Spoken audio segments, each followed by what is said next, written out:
लातूरच्या नीट प्रकरणातला आरोपी आणि दस्तावेज आता सीबीआयकडे देण्यात यावेत असे आदेश कोर्टाने दिले। पोलीस अधिकाऱ्यांसह सीबीआयचे अधिकारीही कोर्टात उपस्थित आहेत। सीबीआय या आरोपींना आता ताब्यात घेऊन चौकशी करणार आहे। नीट प्रकरणातला आरोपी आणि दस्तावेज आता सीबीआयकडे देण्यात यावेत असे आदेश कोर्टाने दिले।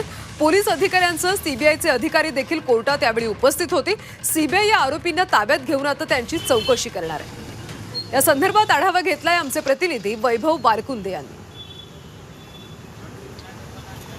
सीबीआयची जी टीम आहे ते कोर्टात आली होती। आपण पाहू शकता की एक कोर्ट आहे लातूर जिल्ह्याचं। या ठिकाणी माननीय न्यायालयासमोर सीबीआय आणि जे तपास अधिकारी आहेत त्यांचा दोघांचा युक्तिवाद झाला आणि सीबीआयने नीट पेपर फुटून जे आरोपी ताब्यात आहेत लातूरच्या, तसं दस्तावेज आणि जे आरोपी आहेत त्याची मागणी केली। त्यानंतर आता त्याला कोर्टाने मान्यता दिलेली आहे। त्यामुळे आता सीबीआय त्या दोन आरोपीला घेऊन ते दिल्लीला जाणार, ते इथंच तपास करणार आणि अद्याप ही एक आरोपी फरार आहे आणि जो दुसरा आरोपी आहे तो ऑलरेडी सीबीआयच्या ताब्यात असल्याची माहिती मिळत आहे। त्यामुळे हे दोन आरोपीचा तपास सीबीआय लातूरमध्ये करणार का दिल्लीला घेऊन जाणार हे आता थोड्याच वेळामध्ये स्पष्ट होणार आहे। वैभव बालकुंदे, जी मीडिया, लातूर।